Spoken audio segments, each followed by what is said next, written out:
Hey everybody, it's Mr. C. Just thought I'd check in with you guys, give you guys a heads up.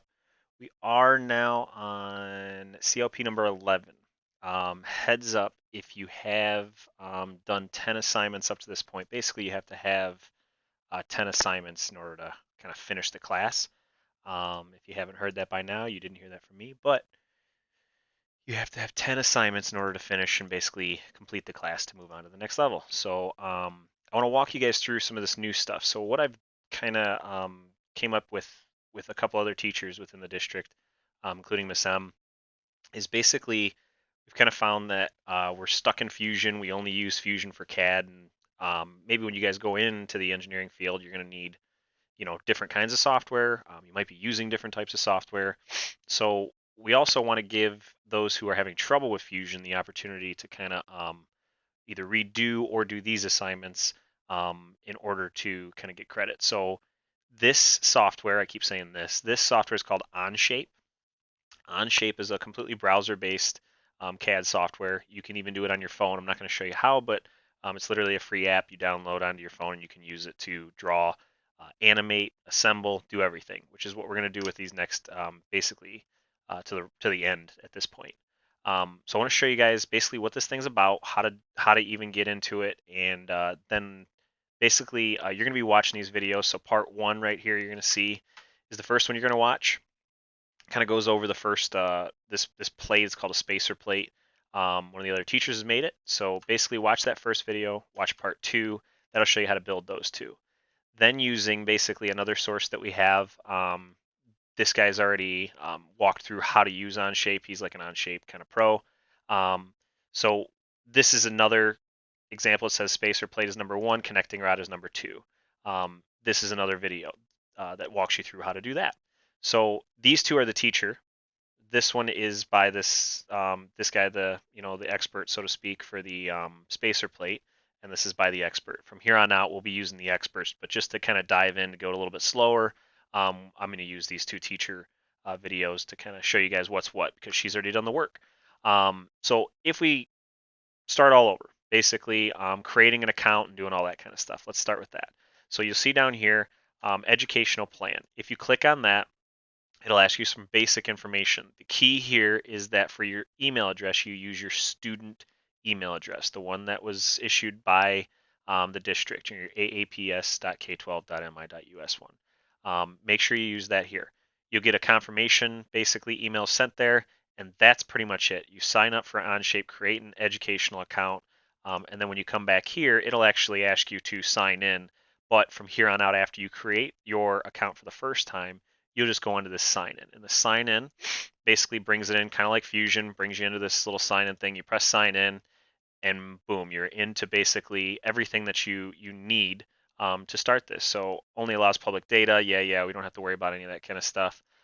It shows your name up here, your account details. You don't need to know any of that kind of stuff. Your basically some of the projects that you were working on.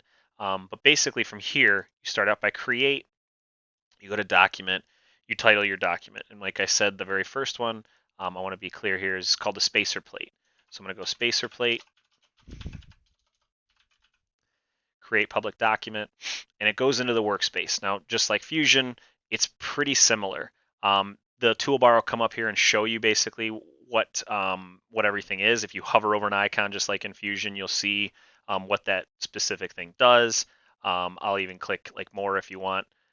These are the feature lists. So this kind of goes over basically all the sketches, all the models, all the solid parts that you guys have already made, or that you're currently making. Kind of goes over here. Same deal. Press more again. Down here, your tabs. So once we do get into assemblies and animations and stuff like that, they're basically environments. I'm not going to go too much into that. Just realize that these tabs are down here.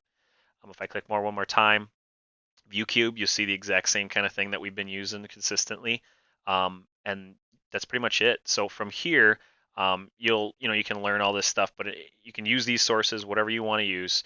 But just like in anything, you'll see that the toolbar is up here and your browser is on the left. Basically, all you guys want to focus on is creating a sketch and measuring out the parts that they're asking you to do. So in this video, I'll even kind of walk you and show you this video. It's not going to be very clear. I'll mute it real quick.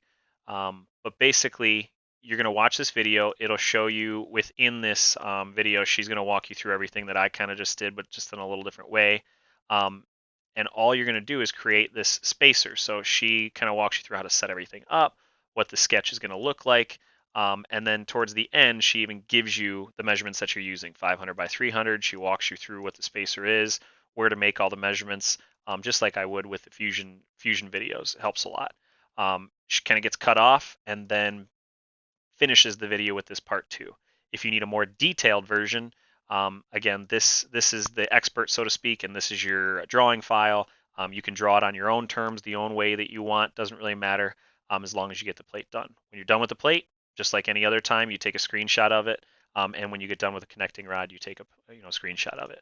But to come back here, basically when I press sketch, you'll see that just like in Fusion, the toolbar changes into a new aspect. You create a plane, you pick a plane, I should say. You want it to be the front plane, you press the check mark. Your sketch is right here. You can double click it, and now in there, you can either go to the front view to see it front on. It doesn't automatically do it like Fusion. So then you can come in here, you can start drawing whatever you guys want. And then to change all these things, it's pretty easy. You press escape. If you wanted to go back into that, that one specific thing to measure it, you can drop down. You'll see the constructions, all that kind of stuff. Here's dimensioning. We see what this is, and then you can punch in whatever you want. Let's say I want it to be 2, whatever. But again, just watch the videos. It's pretty straightforward stuff. Very similar to Fusion, but the difference is this allows you to go full on version in a browser as well as on your phone. You can completely draw, completely animate, completely assemble on your phone through the app, and it runs pretty good. Little bloggy here and there, but for the most part, it's pretty good. If you guys have any questions, like I said, the only thing you got to do for this first assignment, and I'll change this. This is irritating me. Is the spacer plate and then the connection rod. So basically these two. This is a little slower version of it, and these are the links to actually make an account as well as to sign in each time. So you'll see that these two are the first week, and to kind of make this a little bit easier, I'll save this draft here. The other one is very similar. I'm going to reuse even the post that we've created. So this next one is the circular pattern and rectangular pattern. This is CLP 12. If you look at this one, pretty straightforward, same thing. You're going to make a spinner, and you're going to make a drain pipe. And this goes through, as you can see, these are the experts videos, 7, 8, and 9. And then they even give you a Geneva cam if you're interested in kind of, just keep going with this stuff. Eventually, we'll make all parts into an assembly and then animate it. It'll be really cool. So stay with us. And again, if you are bored, do this. It'll just, all it'll do is expand your your expertise in CAD in general. So I hope this helps. And again, if you have any questions, always email me. Hope you guys are being safe. Miss ya.